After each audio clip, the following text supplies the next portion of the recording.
21. First item is the roll call. We'll waive the roll call. We have a quorum present today.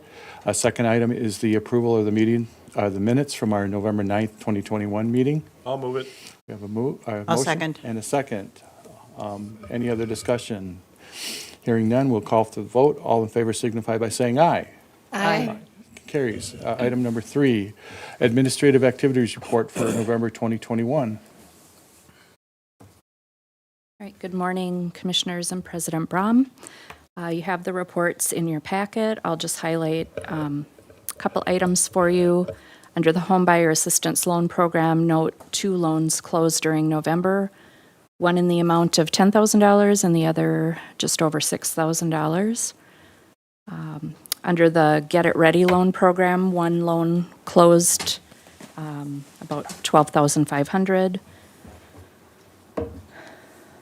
And I just wanted to note under the Garden Terrace report, they have currently 6 vacancies. I just wanted to let you know 5 of those are spoken for. They just hadn't moved in yet as of December 1st, but they'll probably be moving in throughout the month, so do not be alarmed. That's all I had to point out unless there's any questions. I'll move to accept the report. I'll second. We have a motion and a second. Any additional discussion on the matter? Hearing none, we'll call for the vote. All in favor signify by saying aye. Aye. All opposed? Motion is carried. Item, okay, where are we at? There we go. Item 4.1, public housing utility allowance schedules. This is something we review annually as required by HUD. The tenants in our public housing program pay 30% of their adjusted income toward their rent and utility costs. Note that the residents of the family unit, duplexes and single-family homes pay all of their utilities. Residents in the Broadway House apartments are responsible for their electric bill only. So in order to determine the average costs tenants pay for their utilities, we review the usage for the prior year to calculate the average usage by bedroom size. We look at the current utility rates, and we also look at the weather from the prior year, so there's degree days that factor into the calculation. And we just plug it into the calculation and come up with our average cost of utilities. So you can see for Broadway House, for the 1-bedroom, the utility allowance stayed the same, was $31 currently, and will remain at $31 for the upcoming year. 2-bedroom went down a little bit from $47 to $45. We only have 2 2-bedrooms in Broadway House apartments, and 1 tenant that has moved out used an air purifier that they ran all the time, so I think that's why that went down a little bit, because their usage is has gone down with the new tenant. In the family units, the 2-bedroom utility allowance increased a little bit from $145 to $168. 3-bedroom increased from $160 to $187. And the 4-bedroom was just a $2 increase from $227 to $229. And a lot of that just depends on the tenants we have at the time and their usage, how much they have their lights on, how much they run their air conditioner. So it just varies from year to year. The rates in New Ulm haven't changed, so it's really degree days and usage or consumption. Are there any questions on that? I'll make a motion to adopt the revised public housing utility allowance schedule effective March 1st, 2022. I'll second. We have a first and second. Is there any additional discussion on the matter? Hearing none, I'll call for the vote. All in favor signify by saying aye. Aye. Opposed? Motion is carried. Okay, item 4.2 is the staff report on Economic Development Authority claims list.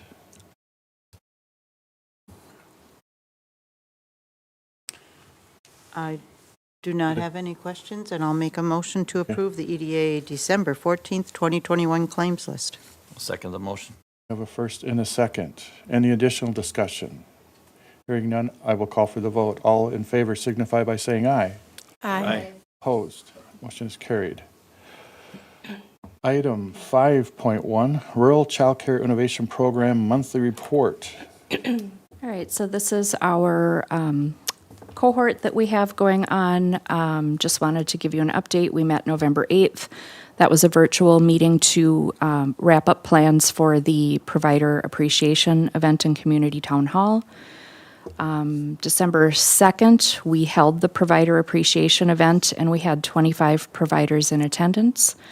It was a really nice event. You know, we provided a dinner, there was a program, we had door prizes. Everyone that attended got a door prize because we actually had just the exact right number. So that worked out really well. And then providers received 1 credit hour of training for attending the event. So I think they enjoyed the event. We plan to make that a recurring annual event for our providers to let them know we do appreciate them. And then December 9th, we had another virtual meeting kind of wrapping up the Provider Appreciation event and continue planning for the upcoming community town hall.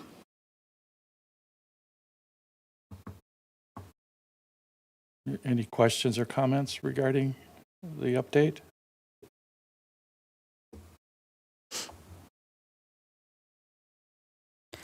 I'll make a motion to receive the monthly report on Rural Child Care Innovation Program activity.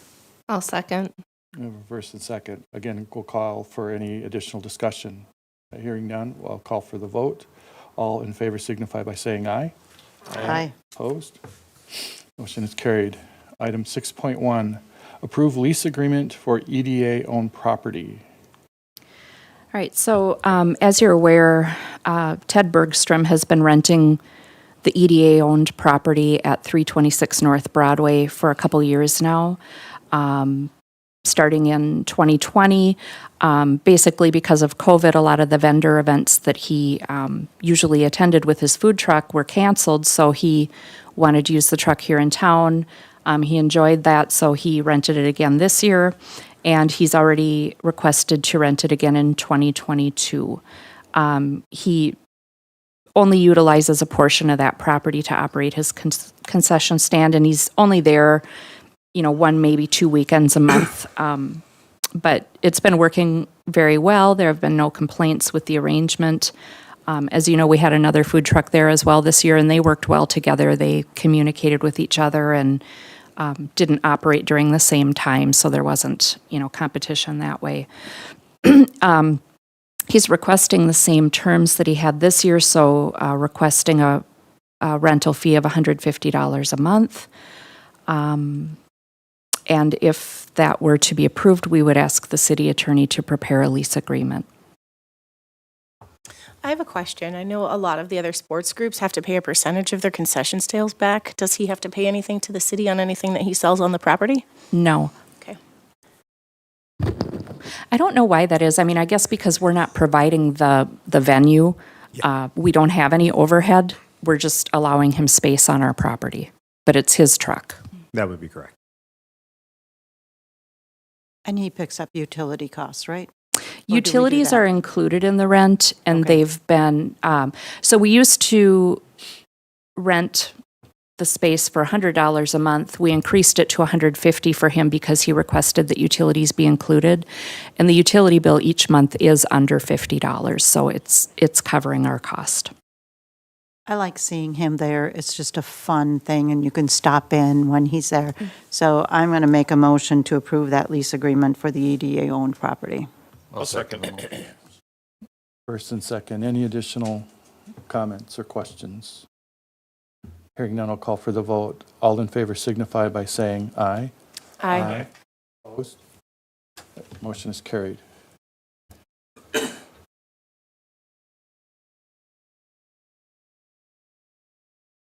Okay, brings us to item 7.1, Economic Development Activity Report. Commissioner President, Commissioners. Just some keynotes. Heather and I met with the new 3M plant manager. Just got Heather in front of him, so he knows that Heather is the point of contact for economic development in the city. Talked about daycare and workforce issues with them. So I think there'll be a good partnership there moving forward. And we also welcomed him to the city. The other kind of really big thing that we're working on is we have a potential developer looking at doing multifamily project, workforce housing in the city. So trying to find them an available site, work those details out, looking at other grant and opportunities to help fund that project. I know there probably will be an ask of the EDA and the city when that project kind of comes through. I don't think it's going to be a high dollar amount, but there'll be some financial ask on the city. It will be potentially between 54 and 108 units coming. So depend on how much land and where it goes. So we're working with the developer, and hopefully that pans out. And then the last thing we're looking at is finally closing on the mall before the end of the year. Can you talk about that a little more? So I think everything is lined up with the county. The county has figured out how to close that project out. I think all the attorneys are on board, and so we just are going to hopefully set a closing day before the end of the year and make sure the titles pass through correctly. Do they anticipate when it goes for redevelopment, if we're going to be asked to participate in any financial aspect of it, or? When the property finally gets sold and all three pieces are in one hand, we're gonna get in front of deed and see what their redevelopment loan / grant looks like, what the ask is, because it'll really determine on what they can start. Can they even start demo, or do they have to just wait until they are in the process to get the grant or the loan, and then they can start that? So there'll be a lot of moving pieces.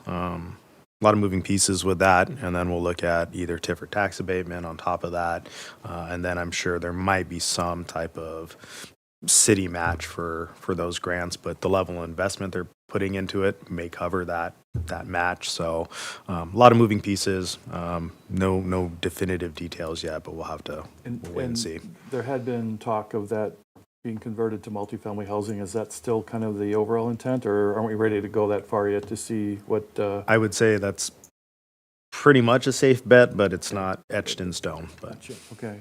I'm just looking at it for like what kind of Yeah. money do we need to budget for possibly with that and another multifamily housing project? I mean, which are both great things to be talking about right now. And just what we might have to look for in terms of resources. yeah, and we're looking at a lot of different programs. The developer on the other project looked at doing a green certified building, which opens up some other avenues to us. There's a program run by the St. Paul Port Authority called PACE, and I'm looking to see how we can join that. We have to do a joint powers agreement with the Port Authority, and that gives us access to the PACE program, and that's helps finance the building if it is renewable green energy, kind of, I'm assuming a LEED certified building. They'll have funding available to them. So there's options that we're looking into outside of our traditional methods. So Good things to look forward to for next year happening. over the next couple of years, yeah. Yep. Just a quick question too, and maybe I'm going to put Mark on the spot. Did you know, has the EDC made a final decision on a candidate? Has that decision been reached and an offer made yet? Or? No offer's been made. Okay. We met yesterday, but we're close on. Close on making an Yeah. offer. So that we anticipate happening in the short run too. So Right. there'll be an executive director in that position. Correct. In Hopefully if 22 they to help. accept, Yeah. Great. Okay. Well, I'll offer the motion to accept the Economic Development Activity Report for I'll November. second. First and second, is there any additional discussion? Hearing none, I'll call for the vote. All in favor signify by saying aye. Aye. Opposed? Motion is carried. We have one other item today. It's not on the agenda, but I just, if you would indulge me for a minute, I just wanted to let everybody know that this is Sue's last meeting. And she's going to be leaving us now. We have a big shoes to fill next year, but we have a little commemoration from the mayor noting your years of service on the EDA. Thank you. And we wish you very well, and we very much thank you. You've been a real asset to the team, so thank you for your time and all your efforts you've done over the years, so. Thank you so much. Thanks, Sue. You're welcome. You're welcome. It's been really interesting to learn a lot more about what the EDA does and what our community does. And yeah, when asked 6 years ago, it was like, okay, but you always just go and see, how can I help? What can I do for the community, And so I'm very thankful to be here, and I know that you guys are great. You've got a great team here, a great group of commissioners, so I'll miss you. No, I won't. Thank you. I miss it, yeah. The 8 a.m. meetings are a thing, Yeah. that probably, no. It's, 6 years already. yeah, it kind of flies, doesn't it? It does fly. It flies, So, so. Thank you. wonderful. Yeah, we wish you all the best, so. All right. Well, I think that concludes our meeting for today, so we'll call this meeting adjourned. That's got it.